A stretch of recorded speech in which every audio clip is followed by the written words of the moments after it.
Okay, Councillor Hawley, please continue. Yeah, the risks are pretty substantial. You say in the descriptions, where do you say the mitigation is? Which risks are we talking about, Councillor Hawley? On page 2 of the first report on the RAG status. So the 7 different risks, yes? Yes. Yeah, right. It's a fair point, Councillor Hawley. So they are substantial risks in that these are a subset of our risk register, which is the 7 red risks. And they are risks, you know, they're potential to happen, but they have high impact. So we have a risk register with all the mitigations in place. We need to make sure that you see those mitigations in this report. This is what goes to Joint Committee. Programme Board have the full risk register for them to go through all the detail. But I can assure you every single one of those red risks has mitigations in place. Some of them aren't controllable by City Deal, like the 1015 as an example, so we keep a watching brief on it, but it could have a high impact on the portfolio. But the ones that are in more of our control, we have mitigations in place, at least a monitoring of the risks, but mitigations being course corrective action in some cases as well. So if could I give an example, Councillor Hawley, of some of those, just to give you a bit of assurance that we have them? Because one of the things I did notice, it's the private sector funding contribution not realised in line with business case projection. That's the very first one. Yeah. And that's the fundamental case about the City Deal. The other one, which I know full well what's happened in Swansea, and I'm assuming it's happening right across the area, and that is the slippage in delivery programme against key milestones. But I'm assuming that's to do with the construction industry and the supply chain. Is that correct? Absolutely. I would have picked on those two, Councillor Hawley, that you've just picked on to work through an example of. So with the private sector funding as an example, about half of our money comes from the private sector for the portfolio, over 600 million. So that's why at a portfolio level, it's a red risk, because some of the projects have private sector funding up front, others are more back-ended. So with the uncertainty of that, without seeing it coming through, that's why it's at a portfolio at a red risk. But later on, I'll go through the private sector paper that we put through, which is a status point in time report, explaining how much we have brought through and where the money is likely to come from and when it is likely to come through. So no project that we have in the portfolio has identified private sector funding as a red risk. We have identified it at a portfolio level because it's the collective of. Yes. But that report is one of the mitigations that we have in place to make sure that things are regularly reported and they're on the horizon of when things should start coming through. So that's that one. And the slippage, you're absolutely right, Councillor Hawley, not only for our region, I think nationally and probably internationally, there aren't many projects infrastructure based that haven't had delays through lots of reasons. Let alone contract negotiations, they are taking a lot longer. The fact that things are costing more, and we have a construction impact assessment looking at what increased costs are we facing and how are we going to plug those gaps or mitigate against them. So again, we have a course of action, if you like, to monitor and mitigate against slippage and rising construction costs, because they kind of coincide with each other. Having read through that report of yours about the construction one and the fact that there's a lot of value engineering in it, does concern you, and especially the one, dare I say, with the waterfront where it's there's a refurbishment, not rebuild. You know, there are some major changes there. Yeah. So that will have to go through a change process, which would have to go through approval if there were to be a substantive change like that. That will go through what we call a change management process with notification and request to do that. Are you referring to the precinct, Councillor Hawley? Yes. Yeah. Thank you very much. Yeah. Councillor Bowen.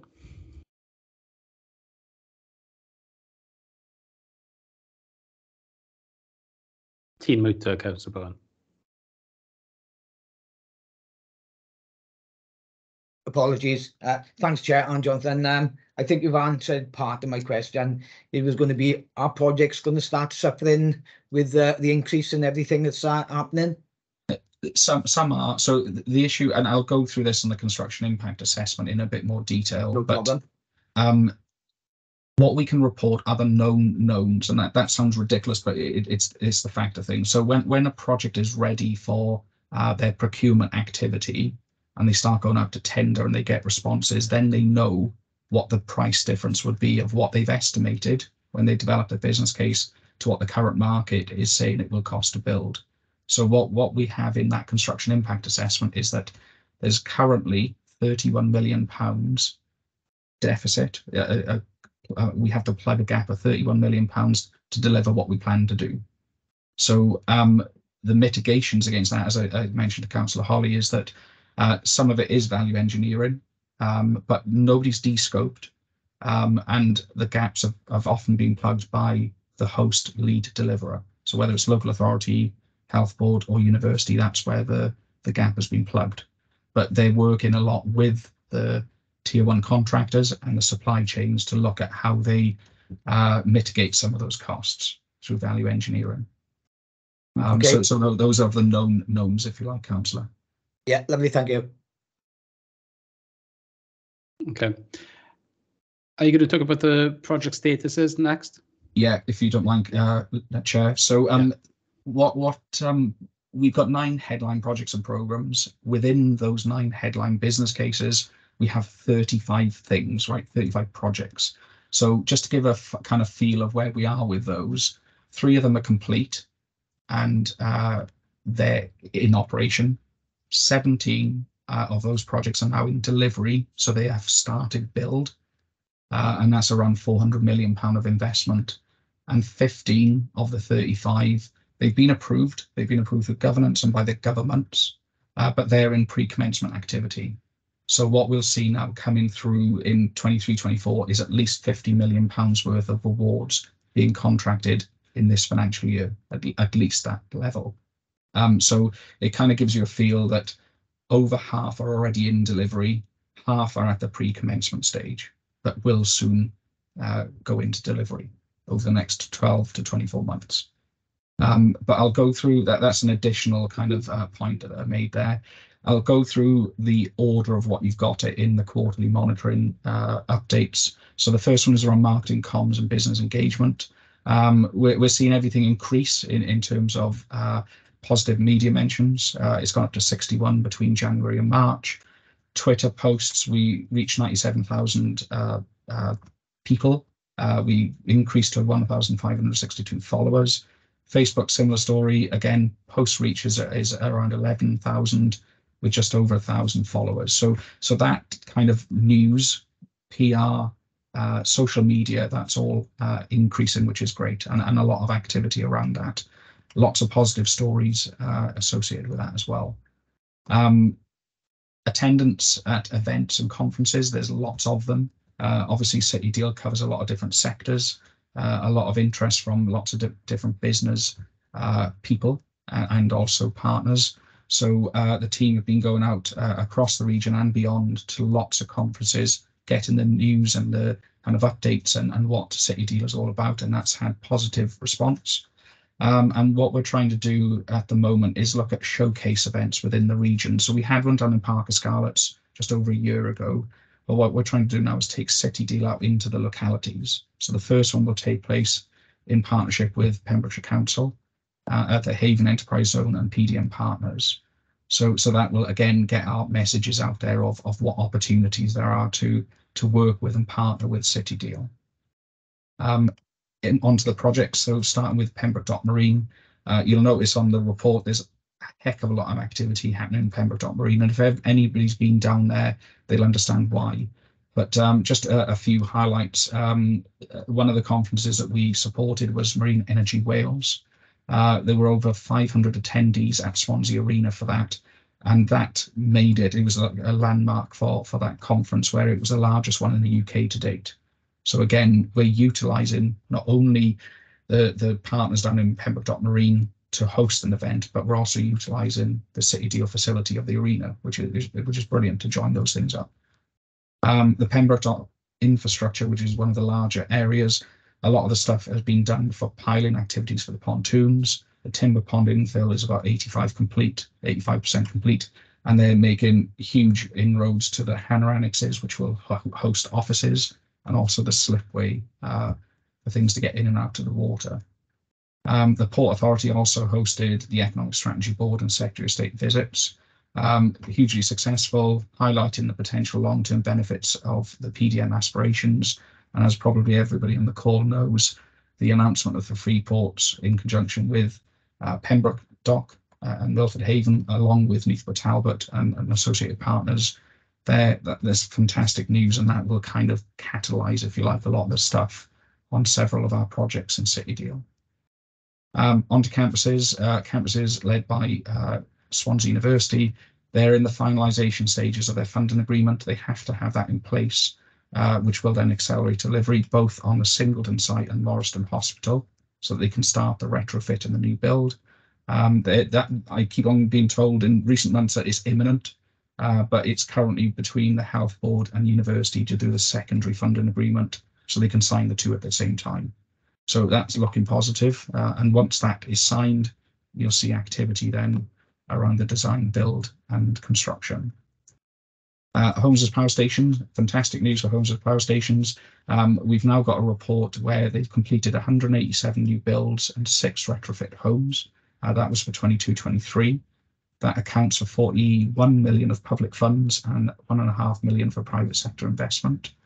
And what we'll see are a number of things coming through around the regional supply chain and the financial incentive funds, launching those so that 23-24 and going beyond that, we'll start seeing that £383 million of investment activity starting to come through that pipeline. So again, great news. And the bit which was under the red, amber, green status was about employment of staff. And again, the HAPS team are in the process of recruiting their final member of the team, and that is looking positive as well. If I stick with Neath Talbot, so supporting innovation, low carbon growth, that's the programme of 7 different projects, but the 3 that I'll just raise as a highlight are around switch. So that's about decarbonisation of steel. The tendering process has been finalised. A letter of intent has been signed between the university and council, and it's been confirmed that the successful contractor is Morgan Sindall. That isn't in the report, but we've had subsequently since an update on that. The Property Development Fund, that's in stage 2 of an application process, and the money allocated to that Property Development Fund, £4.5 million budget from City Deal funds, that will all be allocated within that phase 2, as long as every project goes forward as they plan. So again, that's great news, and we'll start seeing those things coming through, particularly around private sector investment on those as well. Pentra Owl, again, good news, groundbreaking event. Councillor Bowen, do you want to jump in there on that one? Yeah, if I could, just quickly on the homes for power stations. Yes. You say in the staffing is on red at the moment, but you're saying we've only got 1 member of staff to employ. Shouldn't that have gone to amber then? Once you get to the next reporting period, because this is looking back from March to March. So in this reporting period, and luckily for me, I've got Lisa Willis on the call. But Lisa, would you be able to confirm whether or not that would be going? Thank you. I can confirm we are now fully staffed. The person will take a post in 2 weeks' time, so we'll have a full team. So next report now then, it should go to green? Yeah. Lovely. Thank you. Thank you. So it's just the lag, councillor, with the timing of the report as opposed to where we are today. So, but that is all moving in the right direction, and that's great. So thanks, Lisa. Okay, lovely. Thank you.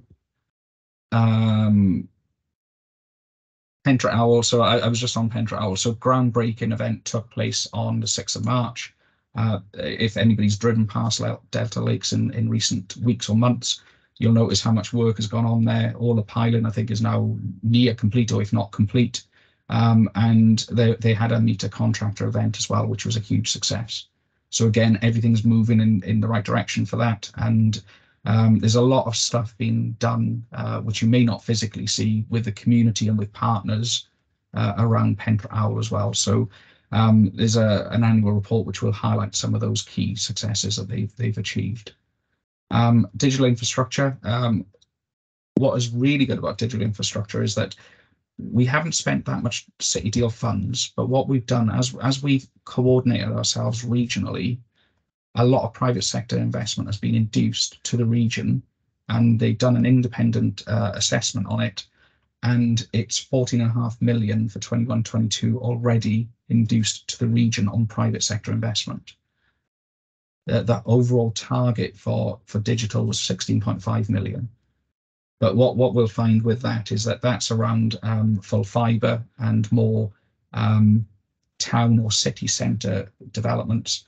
What the City Deal funding, they're looking at a pause and review, which will look at the harder to reach areas, if you like, and make sure that that is stimulating the market so that private sector investors will invest for more rural communities or the harder to reach areas. So it's a good news story. But there's a lot still to be done around the 3 work streams that they have for digital. But it's a brilliant landmark, if you like, for that programme. Swansea Waterfront, I know Councillor Holly mentioned it, but the innovation matrix, for those who have been down to SA1 in recent times, the steel structure is already up. They commenced on site on the 6th of March. They've had a launch event with both ministers from UK government and Welsh government, which was great a few weeks ago. So that's moving in the right direction. They are gearing up towards, as I said earlier, a change notification, change request on the innovation precinct. So they are organising themselves internally with University of Wales, Trinity St David to scope and see what that would become, and then they'll present that through the governance committees. That is likely to need go into the governments for approval because it is a significant change from plan. And the other success part of Waterfront is the arena. 12 months on of having it opened, they've had over 240,000 visitors is what I've got on my notes, but I think it's even higher than that now again. And I had it reported yesterday that they're on the 4th floor of the Kingsway. I think there's just a further floor before the topping out is complete on that. So that's making great progress as well. The other project which will need a change request is Eregin. Eregin phase 1 is still in operation. That's operating as planned. But phase 2, what Trinity are looking at proposing is a digital production facility. And what that will look and how that will feel, I'm not quite sure yet. They've got sector experts working with them. They're going to do workshops internally, but they will again present that similar to Precinct on what that change request will be. But again, slightly different than what they plan to do in their business case. The last one, Chair, is Skills and Talent. So 9 Skills and Talent pilot projects have now been approved and they've commenced. The first one being down in Pembroke with Pembroke Marine, Pembrokeshire Council and the college. That was Destination Renewables, but there's another 8 which have been approved. We've got literature on all those pilot projects in our annual report, which will be out very soon. But they've also reviewed and updated their skills barometer. And for those who aren't sure what that is, it's a gap analysis aligned to the city deal and the regional needs. And they've also developed a Swansea-based city deal skills solution subgroup. So that's making sure that there's a 2-way communication between the projects and the Regional Learning Skills Partnership and the vehicle to deliver the programme for skills and talent. So, Chair, that's the 9 projects, programmes, business engagement and marketing and comms. There are a couple of other bits, but I'll pause there again in case there's any questions on those. Yeah, on page 12, obviously, it says the project status or Gantt, as is indicated. Maybe it's just myself, but I'm slightly confused by this because is this the status of business cases or is this the status of projects? Well, it's the delivery of projects. So it would be procurement activity, which could be pre-commencement going into build. Because, so we're saying skills and talent is finished. I don't think that's correct. Which page? Let me have a look at. Well, if you look at, apparently skills and talent finished in Q1 of this year. HAPS is going to finish in Q2 of this year. This diagram just does not make any sense to me. Give me a second, Chair. I'm just loading up the. See, the report is now on our project management tooling, and when I click on it, it takes me to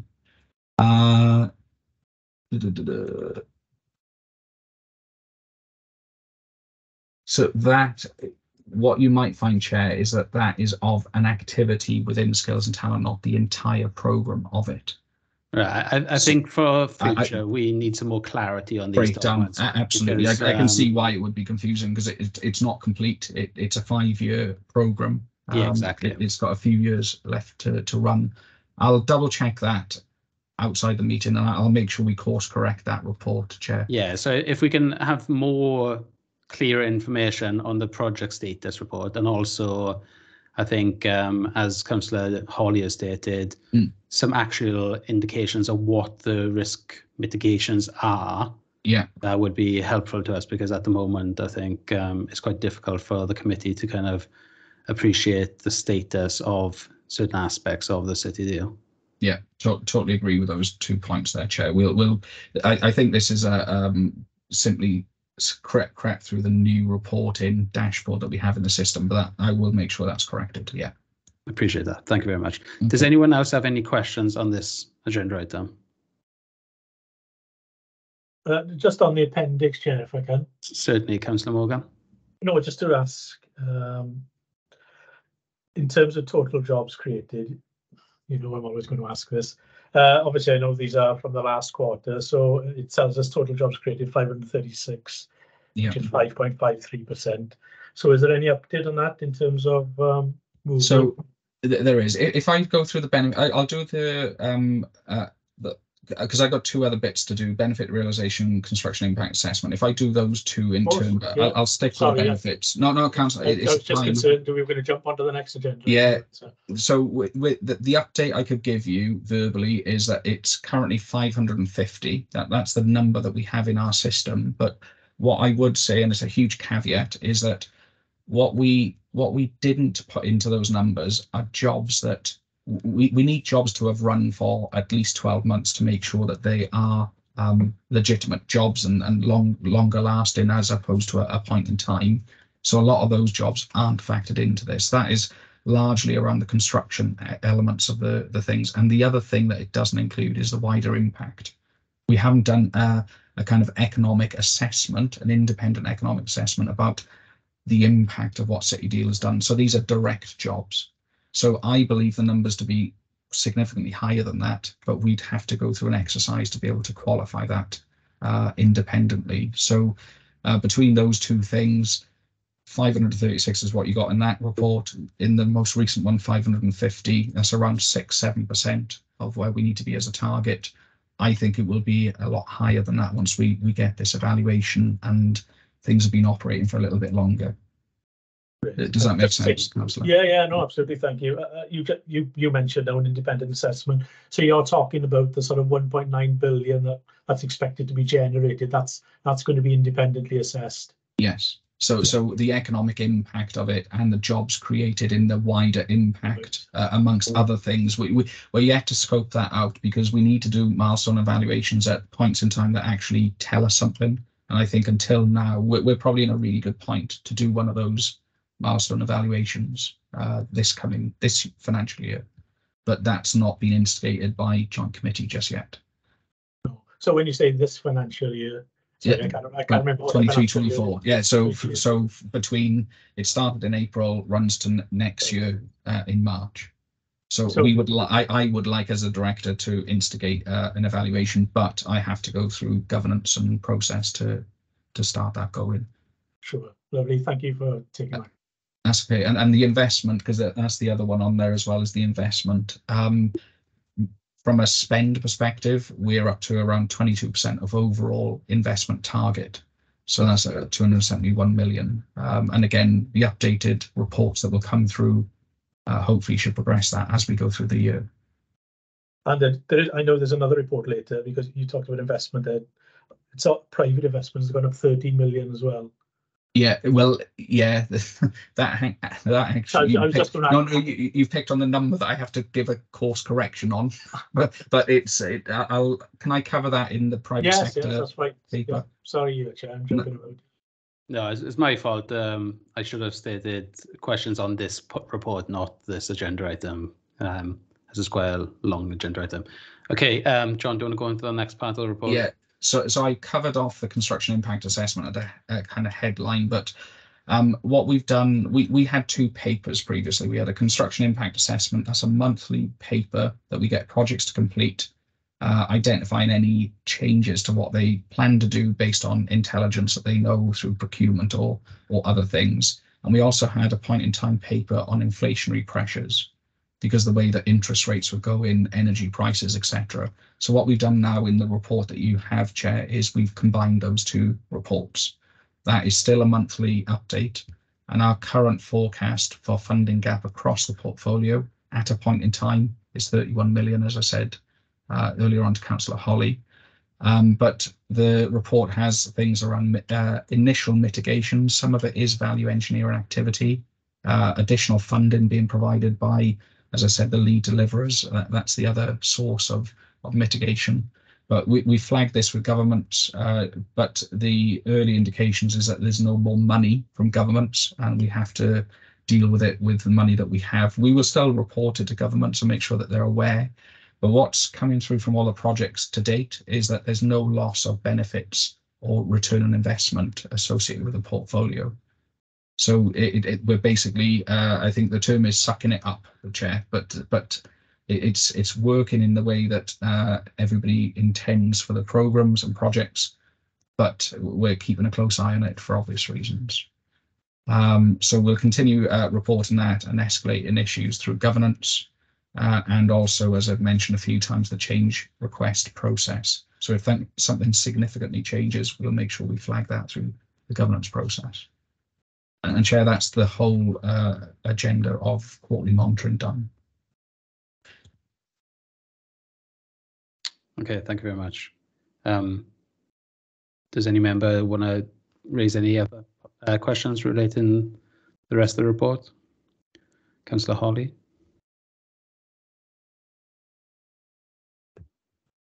Thank you very much, Chair. Obviously, this is a snapshot in time, isn't it? You know, it's impossible to say that this is a report for the next few months or whatever, because this takes a snapshot. Is that correct? That's correct. And there's quite a few procurements not in a stage where they could estimate the gap, if you like, if there is one at all. Yeah. Yeah, because in the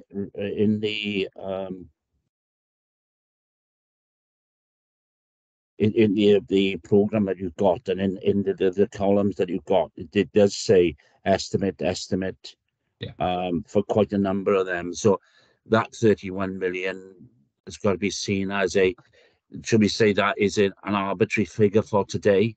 I would say minimum, Councillor. It's a minimum. The market will change. We've got no doubt about that, but we don't have a crystal ball as to which way and how much. Prices won't come down to what they were 2 or 3 years ago. That's almost for certain. But how much it's gone up by, nobody can ascertain that until they go through the procurement process. But I would say that's a minimum, Councillor. Yeah. Okay, and there's no those estimates. Do they include materials? But do they include wages as well? Employment costs? It's anything in relation to construction. Everything, is it? Okay, thank you very much. Thank you. Okay.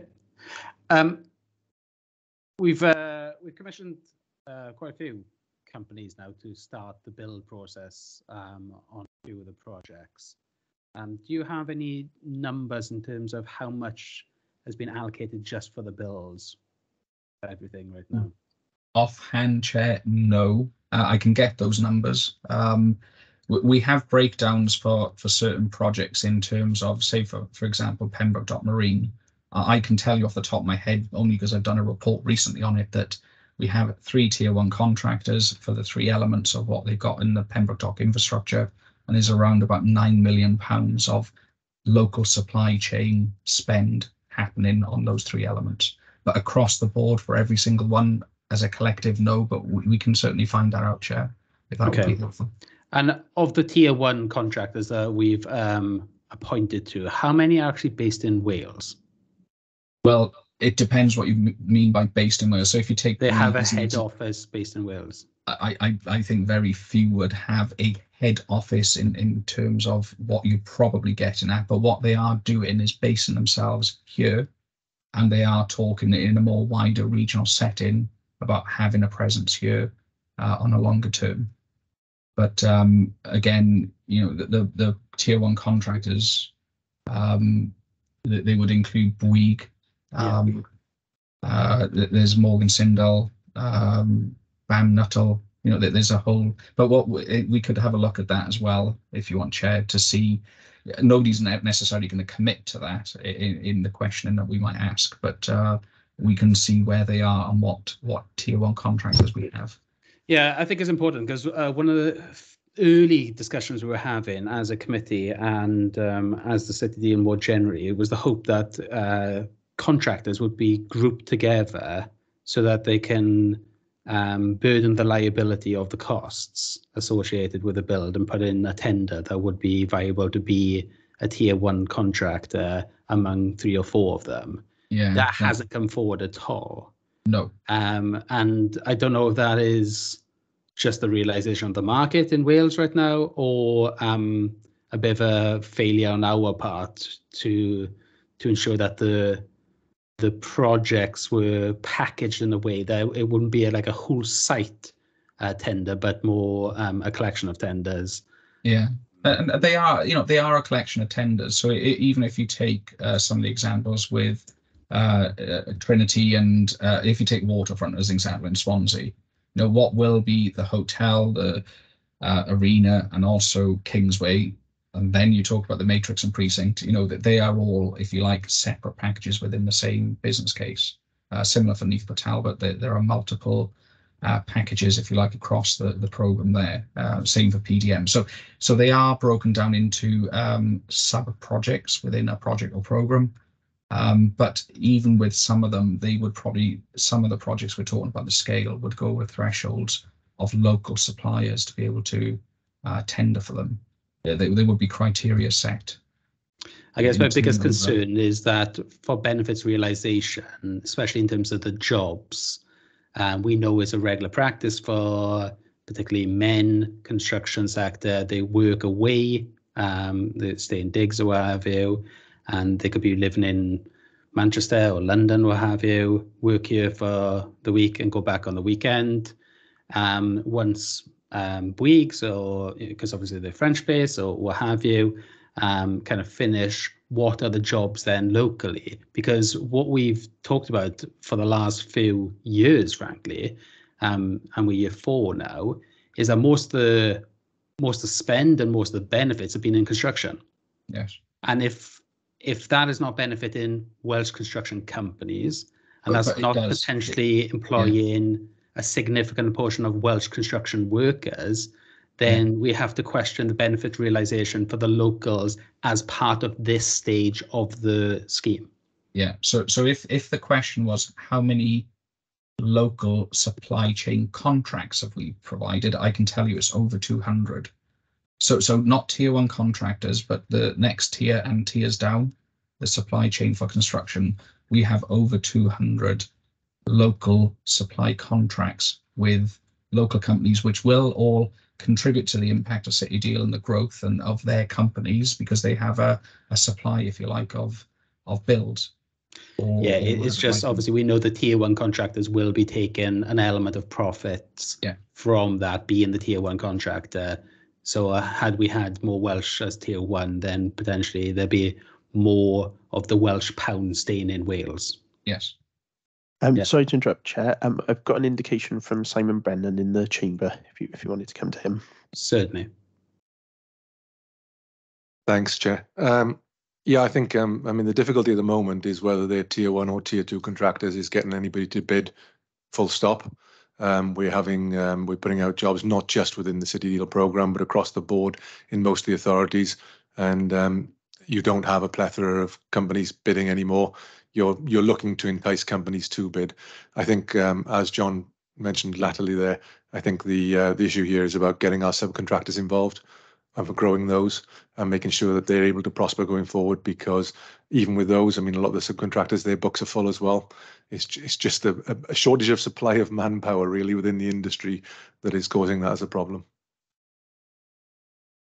Yeah, and obviously the hope was for such a massive investment scheme as this, that we kind of have more companies popping up, or that, you know, big companies, and there's one particularly in Talbot, Scots, that have been there for a number of years. They're starting to grow again, which is great, but how do you grow them to the size in which they can take on these very large projects? But maybe, like Jonathan said, it's a conversation where you can really drill down on the kind of benefits realization in construction, and we can have a bit of a paper looking at subcontractors, Welsh jobs, etc. Councillor Hawley. Thanks, Chair. You're always going to have this issue with construction anyway, because construction moves around the country, so people move around the country.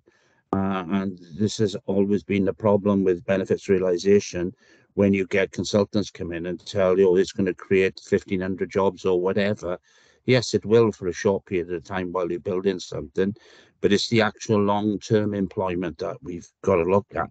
The short-term employment, and I take what Jonathan says, I don't think there is any of these major companies have got a headquarters in Wales. The only company I can think of with a headquarters in Wales worldwide is Admiral. I don't think there is anyone else.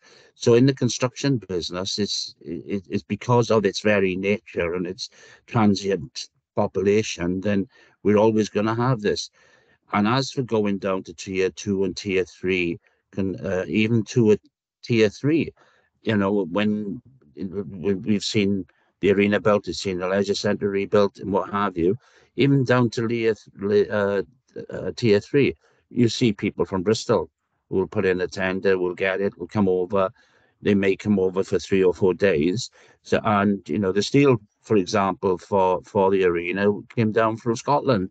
So it's the transient nature of it, and that's one of the problems when you have these consultants come along and say, oh yes, that'll create 1,500 construction jobs. Hang on a minute, they'll only last 2 years, and then they'll go back to wherever they came from. So it's, whilst I agree with you entirely, Rob, about the keeping the Welsh pound in the Welsh pocket, unfortunately, it doesn't work like that on construction. It only works like that when you have embedded jobs in the area. So, you know, over the years, it's quite daunting, the fact that we haven't got any major construction firms in Wales, but we haven't got the contracts to keep them here. Thank you for that, Councillor Hawley. Councillor Morgan.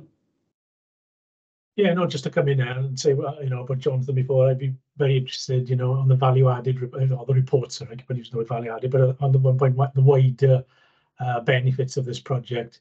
So that's something, you know, I'll certainly be interested to read, should it come out this year, as Jonathan alluded to. Thank you.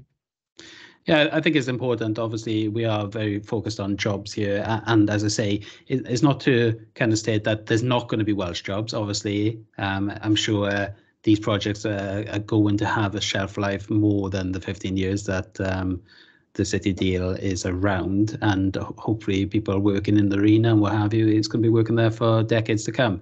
It's just to ensure that as a scrutiny committee, obviously a lot of the jobs right now we're talking about and the benefits are in construction.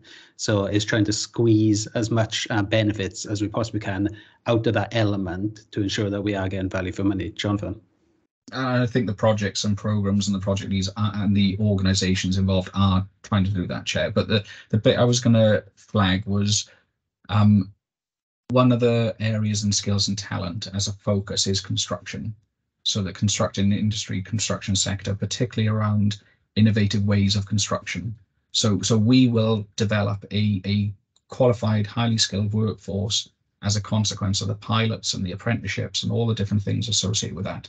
Ideally, as we know, we want to try and keep those here in Wales, but But if we've got that pipeline of skilled and talented people coming through for construction, that's another big win, if you like, for the construction industry in Wales.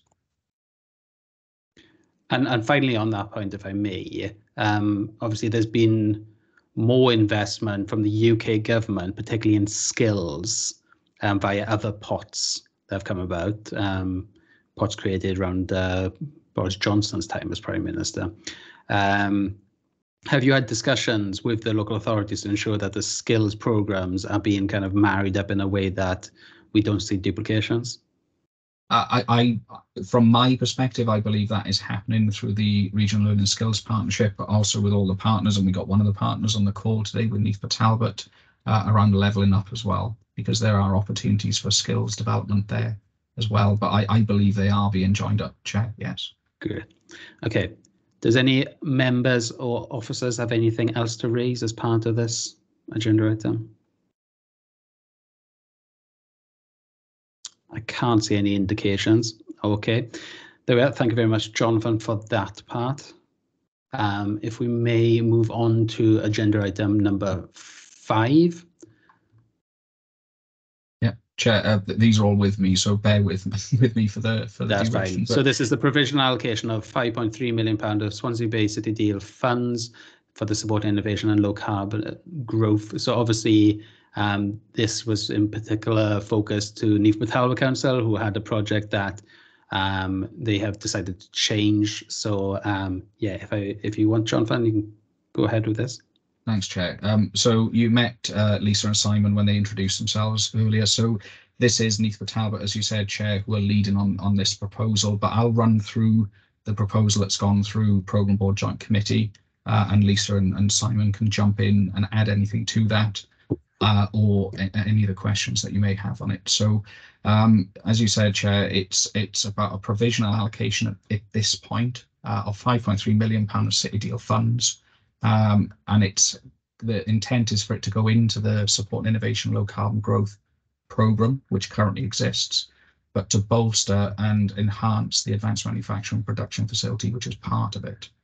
So Programme Board endorsed it on the 18th of April, Joint Committee on the 11th of May, they approved it. What that approval means is that Neath Talbot Council can update their business case for Support and Innovation Low Carbon Growth to enhance the Advanced Manufacturing Production Facility with the inclusion of a national net zero skills centre of excellence. So it's a physical build, housing centre of excellence for skills. So this is a consequence of, as a lot of you would remember or recall, the removal of the Centre of Excellence in Next Generation Services, called SENS, Factories of the Future and Steel Science, all led by Neath Talbot in 2019. And then what was born as a consequence of that is the Support and Innovation Low Carbon Growth Programme. That was incorporated into the programme, and that was approved by the government in March 21. The consequence of that is that 5.3 million of the 241 million City Deal funds remained unallocated at that point to any project or programme. It was still within the portfolio, but just not allocated to one of the 9 headline business cases. So subsequently, Neath Talbot raised the prospect to amend their low carbon business case with the PMO, and then we requested to Joint Committee that they approve that the unallocated funds go to Neath Talbot in principle for the purposes outlined in the paper that you have in Appendix A, that we request Neath Talbot to formally proceed with the development of a business case to include the Advanced Manufacturing Production Facility project, and also go through a process, which is in Appendix B, around the business case approval and change process associated with that. So that's what was asked, that's what has been approved, and now we're in that process of developing that business case. But if I just quickly summarize what's in Appendix A, the only thing that probably needs a little bit of an amendment is the timing, but Lisa, I might bring you in on the timing involved at the end of this kind of bit. So the 5.3 million will be used for the Advanced Manufacturing Production Facility, and the additional benefits of the 5.3 million will enable Neath Talbot to deliver that National Centre of Excellence for Net Zero Skills by 2026. That's roughly the estimate. What it will include is an industry-led facility offering specialist facilities particularly to commercialise research, development and innovation. So proving the factory concepts, if you like, and supporting industry-led skills provision to complement FE and HE provision in the region. Chair, I can see a hand raised. Do you want me to, Councillor Darcy, do you want to jump in there? Do you want to carry on, John, and then we bring Councillor Darcy? Yeah, shall I do, yeah, it won't take much longer, Chair. Yeah. So what's good about this centre is it's aligned to lots of strategies and policies and guidance around UK, Wales, regional and local strategies. So including Stronger, Fairer, Greener Wales, Net Zero Skills Action Plan, Neath Talbot Council's decarbonisation and renewable energy strategy called DARE, and also the South West Wales Regional Economic Delivery Plan. There's another one, Welsh Government Manufacturing Action Plan. There's a whole host of them, and there's a list of them in there. I'm sure there's more than that again, but those are the key ones. So it will help reduce the skills gap, support industry to accelerate innovation, as you would hope, through technology, and in doing so, it will provide access to cutting-edge equipment, systems, software, and a state-of-the-art facility. Training will be high quality, it'll be tailored around the needs of the learners and industry working together. Experts from industry and academia will lead and support all of those activities involved in the facility. And what's important about this is the distinction that the deliverables of what we're talking about with this project are distinct and in addition to what's in the Skills and Talent programme. In other words, there's no duplication. This is all complementary.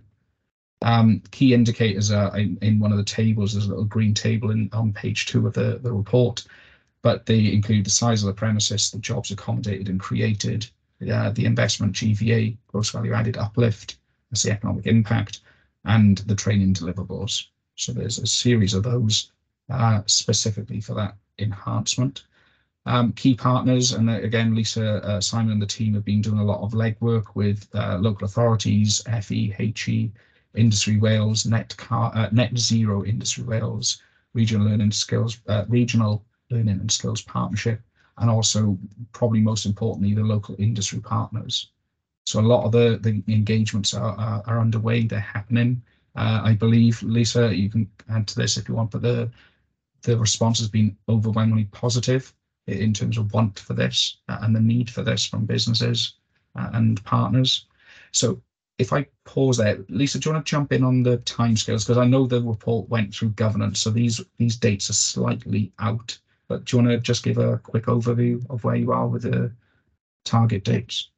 Okay, thanks, John. So in terms of, we've done a lot of engagement with, as John mentioned, further education, higher education, Industry Wales, Net Zero Industry Wales, and local industry through our economic development team. And we're basing this on need and demand within the industry. It's an industry-led facility and industry-led skills. Welsh Government are also very interested in it. So a lot of support. In terms of timeline, we're working through the economic case and the outline business case at the moment, and we're hoping to have the first draft economic case by the end of this week. And then we're going to review the document with our people we've been engaging with, then with John Burns' team. We're going to our Low Carbon Growth Programme Board Governance the 14th of September, and then the City Deal Programme Board on the 31st of October, and then for decision then at City Deal Joint Committee on the 16th of November. So that's the timeline. Thanks, John. Thanks, Lisa. And just to finish off on that bit, because this is again a significant change, it's likely to need approval by the government. But we are in that dialogue with governments as to what and how we go about that. Okay, excellent. Okay, I got two hands up already. So I start with Councillor Dacey and then Councillor Harvey. Councillor Dacey. Thank you for calling me Dacey, not Darcy. That is the right name, Dacey. Thank you very much. Lisa, in fairness, covered the timeline that I was requiring, and we obviously welcome the reallocation of the funding. But where exactly is the Talbot Waterfront Enterprise Zone? The Talbot Waterfront Enterprise Zone covers Harbourside, it covers Baglan Energy Park and Baglan Industrial Estate, so those 3 zones. Right, okay, that's all I wanted to clarify. Thank you very much. Okay. Okay, Councillor Harvey. Yeah, I see in the green sort of table, it talks about the number of jobs created or safeguarded. Bring your microphone down. Yes, right on.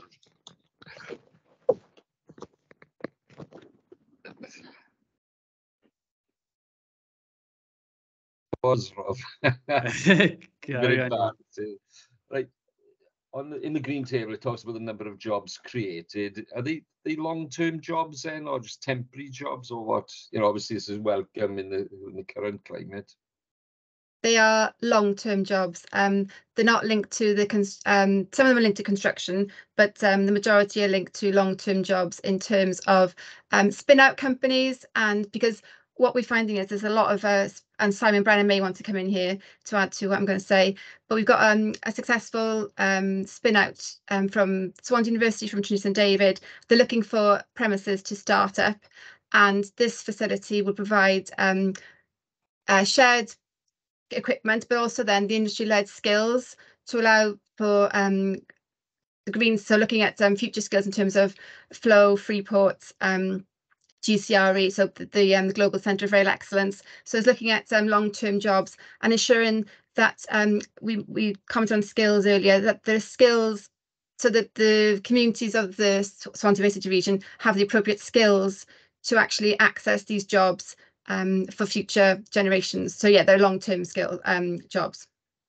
Okay, thank you. Simon Brennan would like to come in, Chair, if that's okay. Yeah. Thanks, Chair. I think the critical thing here as well is that it fills that gap between industry and academia. It helps significantly in allowing companies to develop their products, etc. I think we've done a little bit of work on this over the last 6 or 12 months. There are around 6, I think, or 7 catapults in England. There are 2 in Scotland, and there are none in Wales. What we have got is the AMRC in North Wales, which is a spoke of Sheffield, and we've got a number of sort of hubs, if you like, small little developments. But we're talking to Welsh Government about a bit more ambitious, I guess, about having a catapult in Wales and how some of our systems can then link up.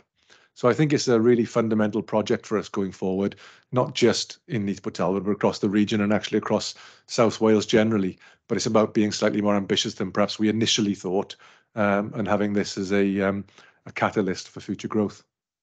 Okay. It talks about 3,500 people being individuals being trained potentially with this project. Can you talk a little bit more about those type of individuals? Are we talking about younger people, older people, people in full-time education, people in the sector right now? What kind of sectors are we talking about?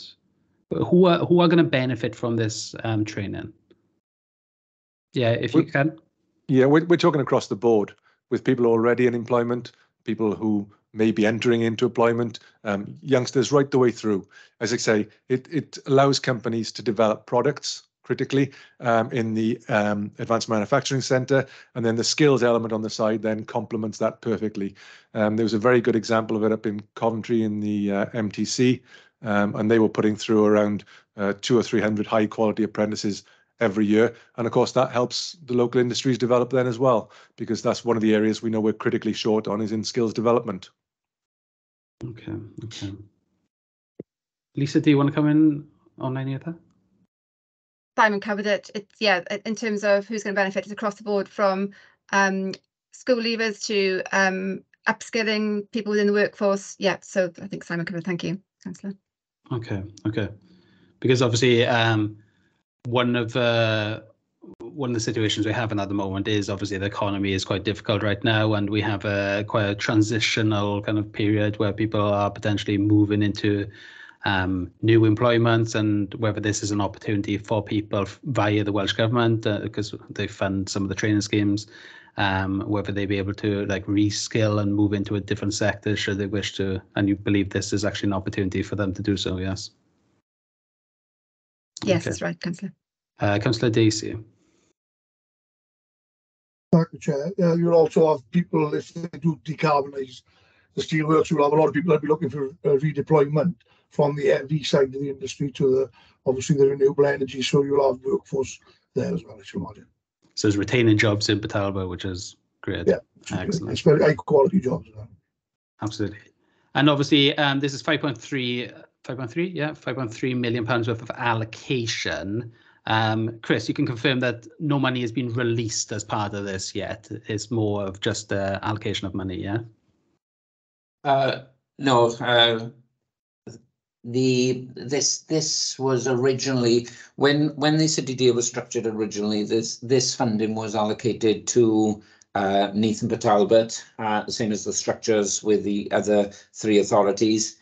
Because Neath and Talbot have realigned some of their schemes and taken slightly different projects, that released this amount of money. And as per the joint agreement, it was sensible and appropriate that we actually allowed Neath and Talbot to come forward with an amended scheme first, and hence this is why the paper's in front of you, and that's why the joint committee agreed. So we wouldn't have released any of the funding until we had a substantive project in place. So yeah, this is part of the 240 million that was originally allocated, and it's gone back to MPT for first stabs at it, for want of a better word. Wonderful. Thank you very much for that. Okay. Okay, does any member or officer wish to make any comments or remarks on this? No, that's great. Thank you very much, Jonathan, and thank you very much for the rest of the officers' contributions to that. If we then move on to the next agenda item, which again is Jonathan Byrne. So this is private sector investment and contribution report. So this is pages 59 to 80, and this is for information. So Jonathan. Thanks, Chair. So what you have in front of you is a private sector investment / contribution status report. It's a point-in-time report. It was done, as I said earlier on, in response to one of our red risks around securing private sector contributions aligned to what the business cases stipulated. So what this does is provide definitions, but also a kind of situation appraisal as to how much has come through from private sector. But it's about the forecasting. So where is the private sector money going to come from, and when will it come in? And we have templates and pro formas now for all projects and programs, and you have those as part of the contents of this report based on each of the projects and programs. So in terms of context, the £1.3 billion investment across the 9 business cases, estimated within that is 625 million of contribution from the private sector by 2033. So around about half of the portfolio is private sector funding. So what we've managed to ascertain to date is that there are a number of key projects which have already either secured or expended private sector funding. And I'll run through about 5 of those just briefly, Chair. So digital infrastructure programme, 14.5 million of private sector investment across South West Wales, as with involvement from the City Deal team, because there is other spend in the region from private sector, but that has already been secured in 21-22. They are in the process of doing 22-23 and will do that for subsequent years. So they have a methodology in place to assess and evaluate that. So that goes through their local board, and then it comes through us as a portfolio office. Pembroke Dock Marine, through the leadership of Milford Haven Port Authority, have secured 13.9 million.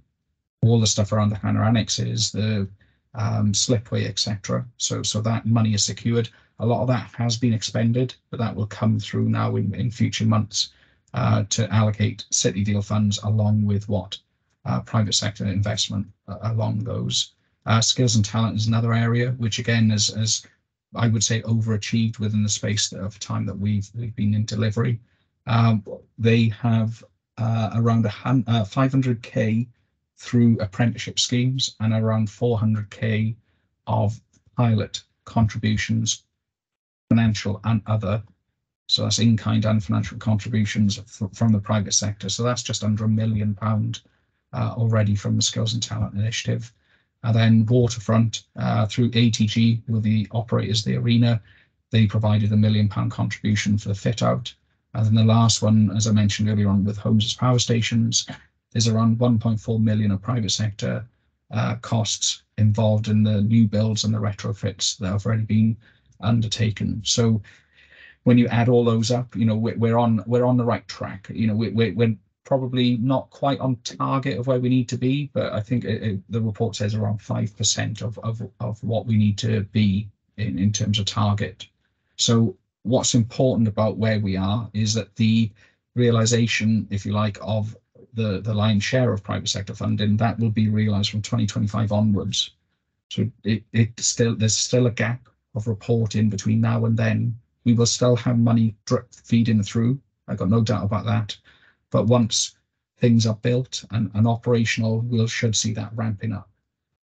But what is really good about this reporting, point in time report, is that all the projects and their teams remain confident that private sector contribution is viable and achievable over the portfolio duration. So even that exercise has given that confidence.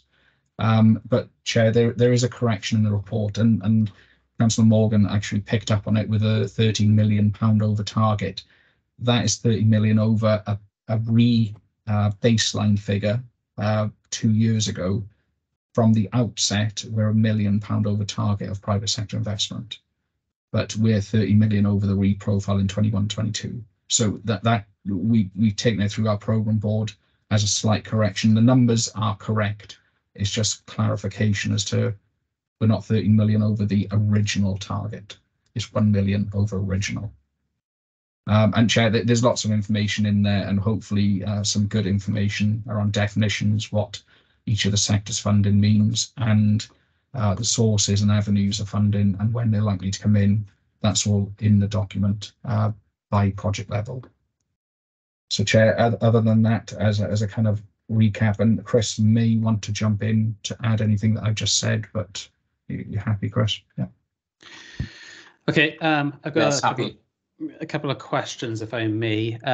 Firstly, on the digital infrastructure numbers, obviously we've accounted the 14.6 million that's investment for Virgin. That makes up quite a lot of the, in fact, three quarters of the actuals to date in terms of private investment. Now, is that funding work that essentially would have happened anyway? So that's the first one. And then the second one, and I'm sure Chris is going to want to jump in on this, is to do with the investment projections for this year for Pentrewell. Now, I know there's none that's been anticipated as part of Zone 1.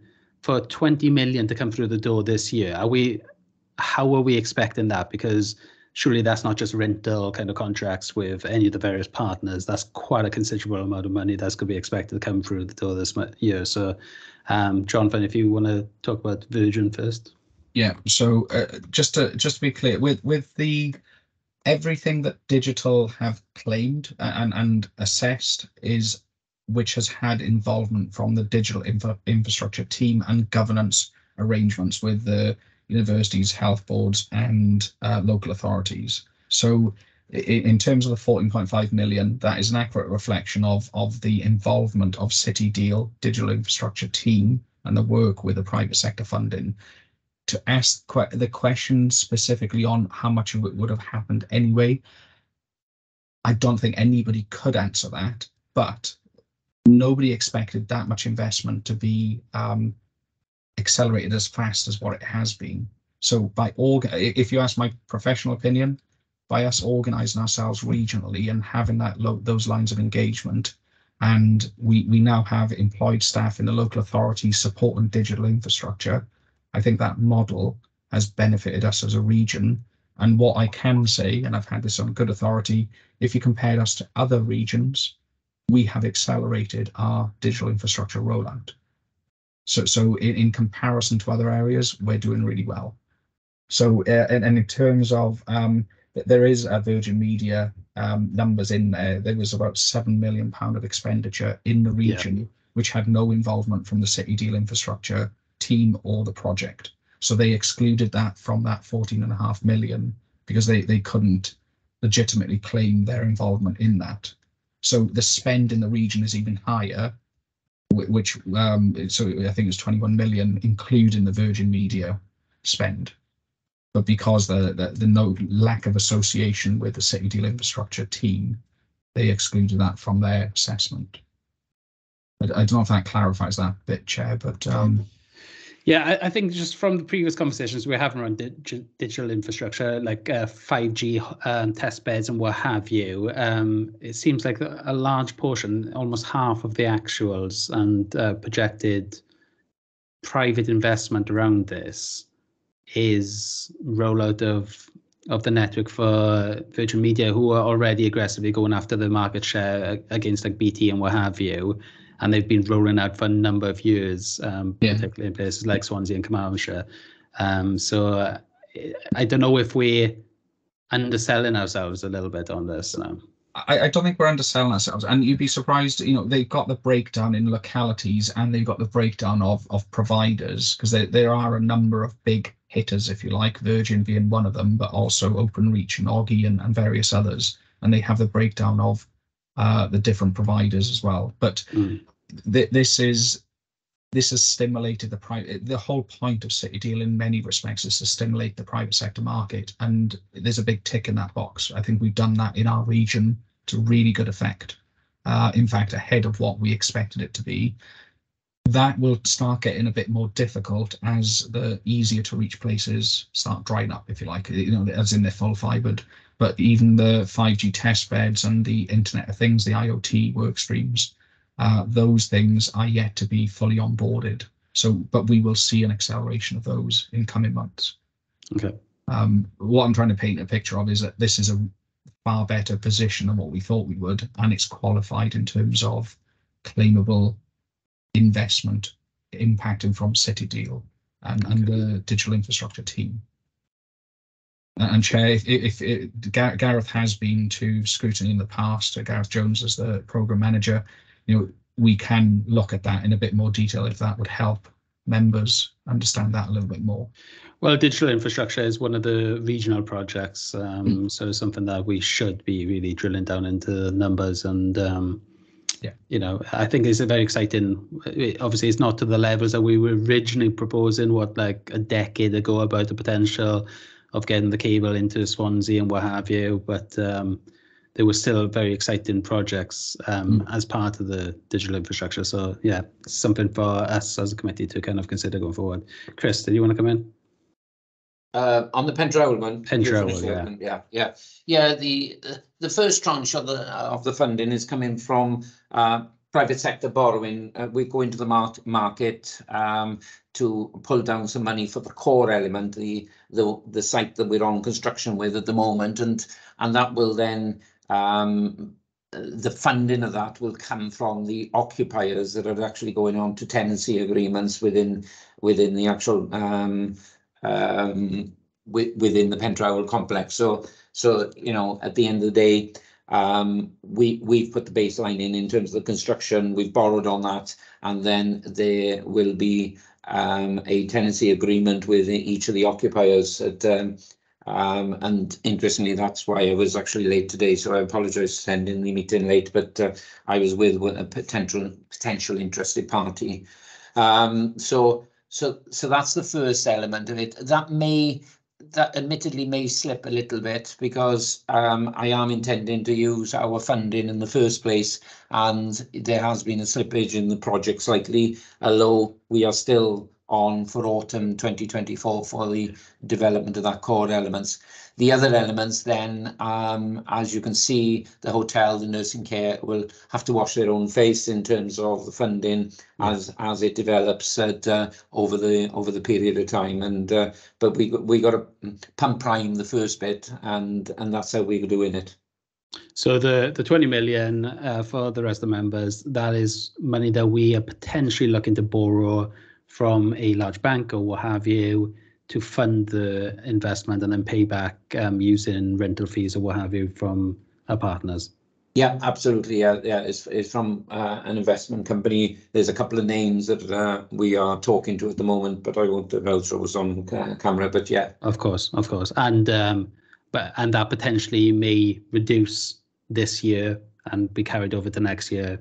It could the timing, bearing in mind that there are a number of conversations going on with certainly UK government about the potential of front loading some of the grant funding, etc.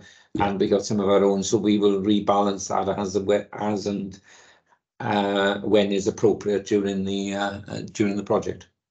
And is this funding necessary for the total private investment figure? If we were able to be in a position where we didn't need to borrow, would we be confident that we would get 110 million private sector investment via the hotel and all the rest of the scheme? I think the key is it depends how you look at it, really, because the key issue is that we get the tenants in to occupy the space. So it's how we translate that income stream into a capital value. So I'm sure there would be other ways of looking at it. At the moment, we need the funding, but yeah, there could be another way of looking at that in terms of picking up on the income streams. You know, you've got the various academic institutions that are coming in, but also you've got the private sector and you've got the innovation elements of it, and that is there's slowly picking up momentum as we move forward and as we're on site. Fantastic, thank you, Chris. Councillor Holly. Thank you, Chair. Can I ask, the campuses are on red and Swansea Waterfront on one. Having read the supporting narrative, it says it's the hotel build, the fit out was 1 million, as you've pointed out, and then the rental income from the Kingsway, and the 57 million for the campuses will be in 25 to year 33. No, taking the campuses first, that are we confident, or do we know if in 2025 there will be that start of that investment, and is it spread over a number of years? And I'm interested in the bit about the hotel build and the rental income from the Kingsway, because the only money we know for a fact is that £1 million that we had off ATG. Yeah. Chair, are you happy John, with me going to come in, and then Chris can add any if he wants to. I can't add much to the detail of this one, I'm afraid. You'd probably need the project manager if John hasn't got the knowledge. Yeah, I'll start with campuses. I do have a bit of insight to each of them. So if I start with campuses, Councillor Holly, you must have a sixth sense, because that is the one that is probably least developed, and it's least developed because they can't, until they get the commencement date with the funding agreement signed, this has slipped, right? So we know it slipped, but we don't know how much by, because as soon as they get on site and they start building, they should start seeing those partnerships and the various commercial funding bodies, all those different things coming through, venture capitalists, but they have a plan. So I know I've sat with the person who was overseeing this, Richard Lancaster in Swansea University, and he's shown me the plan of what they're doing for investment, and it sounds quite compelling, and it sounds on target to what they're doing, but they can't start the ball rolling on some of those until they've got the green light to start building. And what you find is a lot of it's similar to a few of the projects. The 15 million of City Deal funds is in phase 1 on Singleton and Morrison Hospital. A lot of the private sector investment will be in phase 2. But that's the Morrison development, isn't it? It's Morrison development and the wider stuff that they're doing around Singleton with a sports complex type thing, around the building that they'll build. So, but they are in deep conversations with lots of industry partners. I'm not going to go into any detail of what they are. I don't want the detail. But I'm fairly confident that on what I've seen, as long as they get their green light and start delivering, that we will see that coming through. And whether it's in the 25, 26, and then the 3 years, it may slip over a year, but we will see that coming through. Will the money from the City Deal then be allocated to it, even though it goes over the 15 years? Our portfolio finishes 2033 full stop. Everything that we have to realise is by then. Obviously, every single thing that we do will still realise benefits and have return on investment, but we are reporting up to 2033. It's a kind of false state in a sense, but it has to end somewhere. Yeah, all right. But even if it's slipped over, they're saying it won't. They can do it within the life cycle of the portfolio up to 2033, but the investment should all be in place before the end of 2033 or the financial year. So it should all be in place by then. It's just realising the benefits is the debate. But they're all saying that they can do it. In terms of the hotel, again, you picked on the one that is probably more vague in that sense. So we had an update from the project lead yesterday. They are still in negotiations with private sector investors and multiple funding sources for the hotel. You're right in that ATG fit out, that's done. £1 million is in the bag, if you like. But they are still negotiating with the hotel. Now, what Hugh Mowbray did say is that it's imminent that some announcement should happen. So I would say that's in weeks or creeping into months maybe, but I would say no, not much longer than that. But they are looking at multiple funding streams for that. And they are in negotiations with hoteliers from what I gather. I don't know who, but they are having those conversations. Yeah, we've learned that in our scrutiny as well. There is a major issue about the funding of the hotel anyway, and how it's funded anyway. The industry has been knocked sideways, I think, and still hasn't quite recovered. So the only debate I think we have in that kind of capacity build, if you like, for the hotel is the value. It's currently at 19 million. We don't know how much of the value will be from private sector because they may not be willing to invest at that level. But that's to come out. Yeah. That's the problem, because there is always going to be a gap there between a 3rd and 3 or 4 star, and the way in which that gap is made up, if you like, for the want of a better term, and how that funding arrangement for the initial build and then the lease afterwards would be done. So that's why I was a bit surprised it isn't. Actually, it should be red, I would have thought, not amber. And on the rental for the Kingsway, I think that should be red as well, if I'm perfectly honest, because I'm not quite sure, with all the other building that's going on, whether or not it'll ever fill up. Again, they're going through, I think very soon they'll have their like marketing campaign for the Kingsway, but the indications, Councillor, they feel like they're the opposite, where it's catalysing the need for more office space of this, because there's office space and then there's this office space that we're having at Kingsway, and this is high quality collaborative space, which is fairly sought after from what I gather. And there are a lot of interest even before they've got their marketing campaign out for tenancy.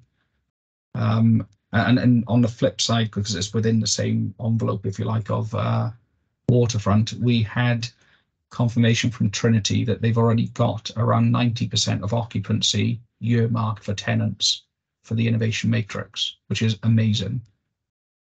And they've only got the seal structure up at the moment for them to have, and it's heads of terms at this point. It's not anything signed on the dotted line, but for having that indication of tenancy agreements underway or working towards that is absolutely fantastic. So it may be stimulating new industry to come into, or businesses to come into the region, but all of those tenants and things will, as soon as they can be, we will announce who they are. Okay, thank you. Okay, and briefly, if we can, homes as power stations. I'm surprised that's green, if I'm being honest. We've had 0 actuals for the first 4 years. We're projecting 1.4 this year, as well as 0. So for basically half of the project, we are looking at 1.4 million out of 375 million. This makes up like 60% of all private sector investment, and we are significantly behind in terms of delivering on the actuals of private sector investment there. When you consider we're in a weak economy, high interest rates right now, we don't know what the future holds. We never know what the future holds. No one projected COVID. We know the construction sector is in a difficult place right now. I'm I think it's ambitious to believe that we can deliver £375 million within 8 years when we've only delivered 1.4 in 7. Lisa will give you the confidence that you need, Chair, in a second, but the 1.4 million is actuals. Yeah. I do think there's a lag in the reporting because they have to gather reports, and Una, the project lead, is in the process of gathering those for this financial year. But Lisa, do you want to jump in there to give the Chair a bit of confidence around what we've talked about? Thank you, John, and thank you, Councillor, for the question. In terms of homes as power stations, we because they're linked to capital bills, it's linked to funds which we haven't launched yet. The actual projections for the private sector leverage is we've towards the tail end of the programme, so the next 2 to 3 years. So we are actually on target for our private sector leverage. We've also got a pipeline of developments through the local authorities, through the RSLs and the private sector. And we've got the supply chain mapping exercise, and we're fully resourced now. So we've only started delivery really of the homes as power stations program, even though it's the business plan is approved, and we are confident that the private sector projections, the leverage will be met, and that's in terms of we have profiled that. I'm not sure, John, if it's not shown as the profile we submitted, the reprofile, but we have profiled it out because, of course, there is a lag in terms of construction, but we are confident we will meet those figures. And what gives you that confidence? Because obviously we've seen that every single build project has slipped, naturally so as well. Everyone has increased costs as well, so we're delivering less for more money essentially. So what gives you the confidence that, you know, in a potentially weak economy, construction sector got their backs against the walls right now, they already got full books, they're going to be building everything else apart from this. How are they going to be able to have the capacity to deliver 375 million in 8 years? So the homes as power station is not a standalone building programme. It's linked into the developments already projected, and the aim of the homes as power stations project is to encourage the developments to look at renewable technologies. So the housing developments would be happening. It's the homes as power stations is sharing those lessons learned to ensure, so it's not a standalone discrete building programme for homes as power stations. And we have got that pipeline. We can provide that.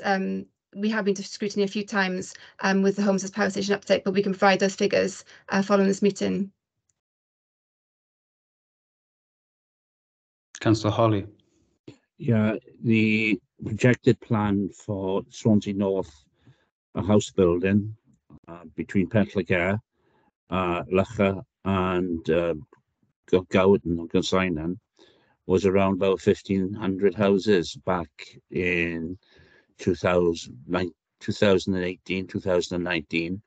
Up to now, about 150 have been built. Persimmon and Redrow and quite a few of the I'm not sure the names of the other builders, but the ones who are building these vast estates around us are having problems at the moment. The only people who are not having problems are the relatively smaller builders who are building smaller estates. So I understand what the chairman is saying, and I think that we need to be very cautious about how that 370 odd million pound is going to be spent, because we have done some retrofitting in Clydach, which has been successful, and homes of power stations, and maybe at some stage in the future we need to think seriously about whether or not we can retrofit houses as well as build new ones. So can I just add to that? So the homes of power stations looking at the new build plus the retrofit market, and that's what's. But I can provide. I haven't got the figures with me today because but I can provide an update, John, to provide to the Scrutiny. Yeah, it's like obviously if you've mapped it out, then you've got the statistics, then that, and it's a strong business case in that sense, then you know it's acceptable. It's just I'll buy you a pint if you get this done, because it's going to be one big undertaking, and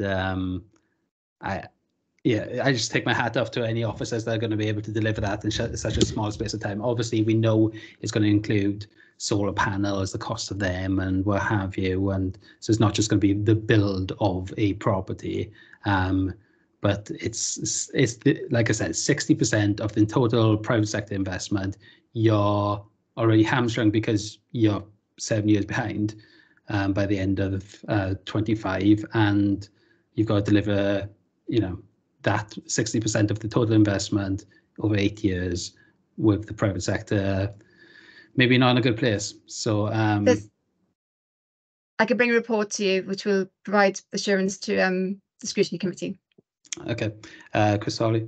Yeah, I think that would be very, very helpful. And could you tell us how the retrofit will work? Because that is something which, in all honesty, it is something, because there's tens of thousands of houses already out there. They don't need to be built, but the retrofit then would benefit hundreds of thousands of people if we can get it right. And I think that is something that, if you can come forward with plans for that and we can extend that over the whole of the area, that would make a significant difference. What I would say is that we've been talking about in the committee having some site visits regarding HAPS in the past. Is something that we'll probably put forward in our future work programme, and then maybe we'll be on board of what the officers are projecting in that respect. So that's a good unless idea. any officers, yes. Sorry, Chair. Simon Brennan would like to come in if that's okay. Yeah, certainly. Thanks, Chair. I think we'd all recognise that when we're relying on third parties for delivery in the private sector, there's always an element of risk attached to that. I think all authorities are going through their LDP process at the moment. Understand that we all got pretty ambitious plans in terms of housing delivery, but that we got to work not only with public sector partners, with the RSLs, and I know that obviously Carmarthenshire and Swansea have got their own in-house housing as well, but it's about being able to connect with the private sector and encourage them to deliver. So I think this is about us working in partnership with our colleagues in planning, etc. as well, and also creating the environment, I think, for volume house builders to want to be engaged in the South West Wales region. And I think the work that we're doing on projects like the Freeport and the general economic growth in the area in itself demands housing. So, I mean, it's not so much about the demand isn't there. I think it's about being able to reach that supply and encouraging the contractors in. And traditionally, in some of the areas, we've struggled to get the volume house builders engaged in certain areas. But I think hopefully a more prosperous economy and if they can see the economic growth, that should help to stimulate that. In terms of the retrofit, of course, there isn't a huge amount of money within the programme. So it's about proving concepts and then making sure that we've got a good pathway when other funding streams do become available then to encourage that retrofit across the region as well. Yeah, it may be the case that we have to lean a lot more on RSLs, to be honest, because the way mortgage rates are going right now, people are going to struggle to find a mortgage and be able to buy a property. So RSLs may be really important going forward, as well as retrofitting our housing stock or working with partners in that way. Right, does anyone else have anything they want to raise? Any questions? I don't see any indications. Okay, so thank you for that agenda item, Jonathan. Agenda item 7, we're going to have a separate meeting to discuss the work programme for going forward. So we'll do that in September. All in favour of that? Yeah, fantastic. And then agenda item 8, I don't have any urgent items that have been brought to my attention. So I bring this meeting to a close and thank you for all your attendance. Thanks, Rob. Thank you very much. Thank you. Yeah, thank you, Chair. Thank you all. Thank you, Chair. Cheers. I hope the weather improves. Me too. Thanks, Rob.